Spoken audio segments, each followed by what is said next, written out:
Welcome to part 49 of Final Fantasy VIII. In this episode, we are going to explore the Galbadian garden. Now, where we're supposed to go is up the stairs. Well, we're supposed to go first right, then you're supposed to take another right and go up the stairs to meet Fujin and Raijin. But there is something that I need to actually explain on how this dungeon works.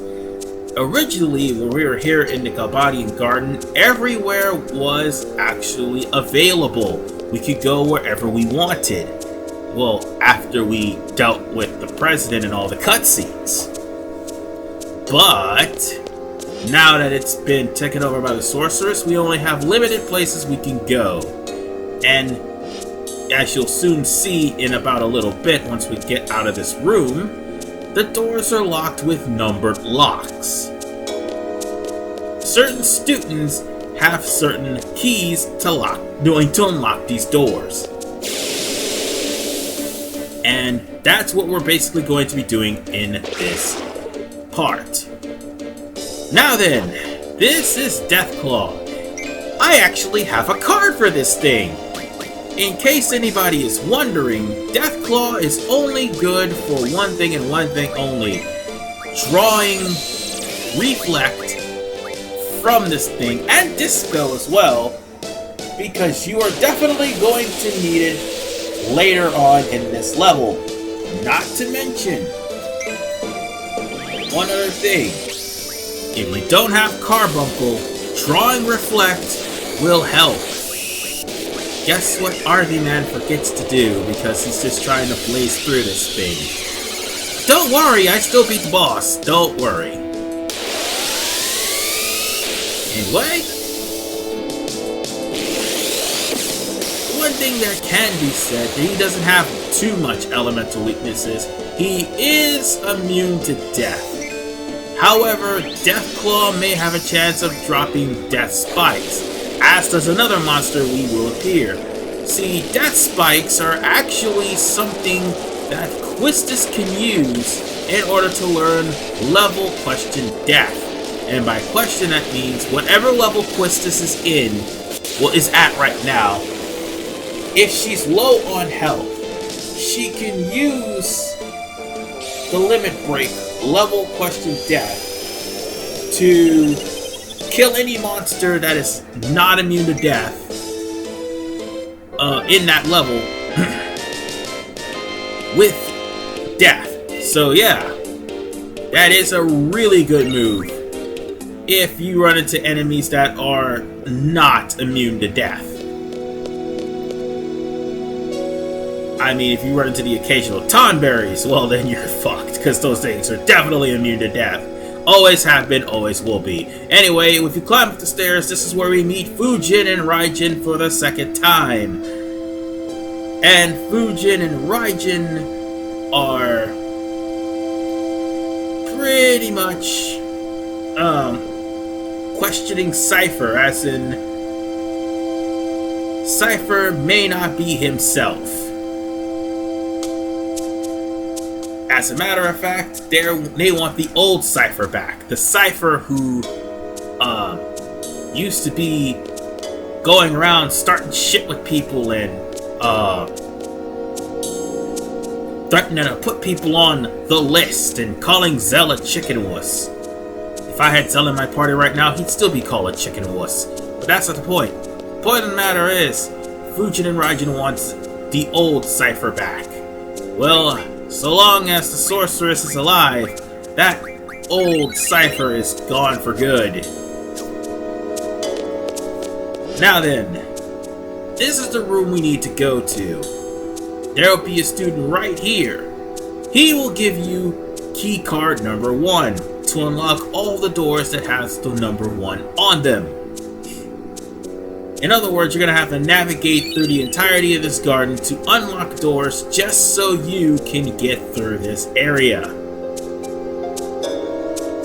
Plain and simple. Now then, since I got this key card, we're going to have to go back downstairs. And we'll probably run into a couple of random encounters on the way. Because we're going to have to go downstairs to get to key card 2. But first, random encounter. Creepers. Well, at least I have enough power to deal with them. Okay, you guys suck. They're now throwing Thundaga because of Squall's level. God damn it, why did I just stutter? So as it basically stands, these guys have a higher HP and they have higher level. If I had pursued Tonberry, oh, I scored a critical hit on these guys. Nice. But if I would have pursued Tonberry King, actually, that's what I meant to say. If I would have pursued Tonberry King, yeah, it would have been a long fight, but I would have still gotten my hands on level up. Oh, that's what it is. Curse Spike. These are the guys that has it. I thought it was Death Spike. It was Curse Spike. My bad. But still, the fact that Quistis can actually learn this now. Let's go get Death Spike. Come on, jump me. Curse Spike. Might as well call it Death Spike, because that's basically what it is in a way. But as I was saying about Tonberry King, if I would have actually pursued Tonberry King and gotten his AP up, I would have actually used level down, which would have made all the random encounters a lot easier, because Squall is at the highest level he is ever going to be. And lowering the level of the random encounters would make things a hell of a lot easier for everyone else to gain level.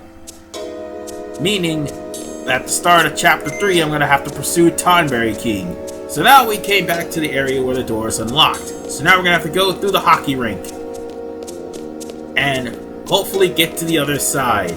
But be careful, in this hockey rink lurks by far the most terrible random encounter to ever exist besides Tonberry. Ooh, I found Protect. I'm definitely drawing that. Definitely drawing that. But as I was saying, there's a very terrible enemy that actually exists in the hockey rink. And as soon as we come back out of this door and find the key... No, go back, thank you. There we go, we got key number 2. So we'll just take key number 2 and be on our merry way, because we're gonna have to go back up the stairs. And we're actually going to have to go back to the hockey rink and go back up the stairs and unlock key number 2. So as I was saying, the most terrible villains actually exist here in this hockey rink. And they are the Toronto Blue Jays. I meant the Toronto Maple Leafs, sorry. Same thing, but yes. These are the Toronto Maple Leafs. They are very powerful, and they have ice magic and water magic that you could draw. You could definitely stock up on water, Blizzaga, and Blizzara if you haven't already stocked up on Blizzara. But most importantly, you're going to have to stock up on Blizzaga and water, because these guys are a rarity. They are really powerful, and they're doing lots of damage right now. But the worst part is, they actually do spam Blizzaga. So yeah, those Toronto Blue Jays. I mean, why do I get those teams mixed up? I meant Maple Leafs. They are very dangerous, and they can score critical hits by slashing. Yes, even though that's 5 minutes in the penalty box, they can score critical hits from slashing, and also from hooking. And the rink is the only way to meet them. Never screw with hockey players. And this is the only game where the Toronto Maple Leafs are actually enemies in Final Fantasy games, period. So yeah, let's see. I need to fix up a few things. Or change a few items around. Okay, I'll keep Vitality plus 40. Strength plus... Wait, hold on. I think I got something else, but I have Strength plus 40. Let's see, Brothers. They're almost done with their ability. I just need to get in one more battle with them, and I need you to change over a different, and you know what? I almost forgot about, Pandemona's, abilities. It actually has initiative, which, to be perfectly honest with you, I could use. So, yeah. I'm just checking to see what type of abilities everybody else have that I can just equip because, again, they've had extra abilities, but apparently they haven't finished yet. So let's keep going before we run into any more of the Toronto Maple Leafs. They're kind of bitter that they haven't won the Stanley Cup, so yeah, they're on a rampage. I apologize to anybody who are fans of the Toronto Maple Leafs. I'm sorry, but that's how Final Fantasy VIII designed those guys.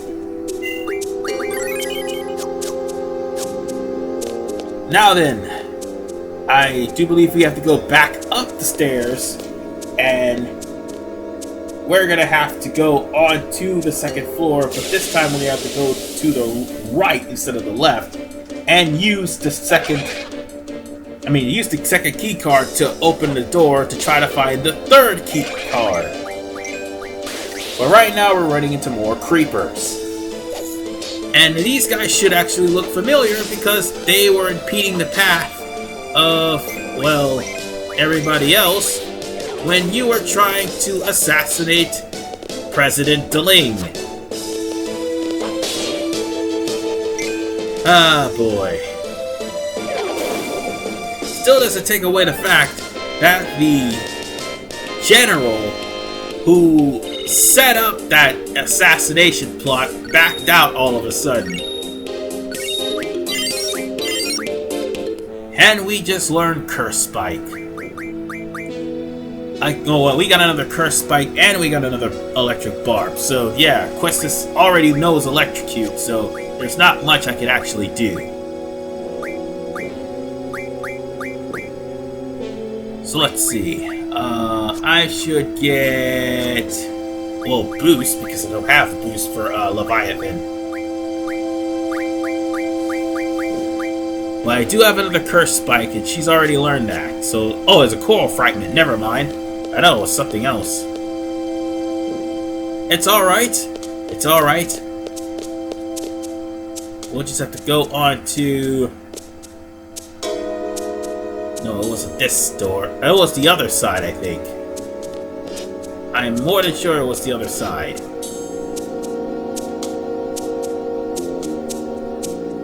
No, wait, we were here, so it's the other side. No, it's that door right there. Okay, maybe it's not. We have to go the other way.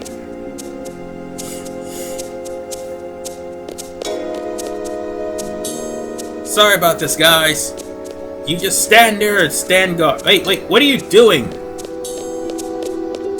Oh, right, it's up the stairs. Never mind. Ah, this is the door. So now we're gonna have to walk across this garden, and wait a minute, their garden's got a basketball court. That is so not fair. And a tennis court. And that basketball court leads straight to the safe point, which more than likely we are going to use. So yeah. We're also going to have to unlock the auditorium too, so we might as well do that before we actually continue. Because, be honest with you, with all the doors we're actually unlocking, it is going to be, this was a pretty long part, about 17 minutes, or actually more than 17 minutes. Oh, I think I saw a draw point. Oh, never mind. Monster. So, they take us away from the basketball court and instead put us in the hallway. Ah, this thing again. Look, I understand that, you really want to protect this school, but we gotta talk. You haven't been dropping Dragon Fangs as of late. I only got one of them from you in Fisherman's Horizon. So if you'd be so kind as to drop Dragon Fangs, that would be nice. But I doubt you will. You're an asshole. But I've got an achievement by drawing 100 magics.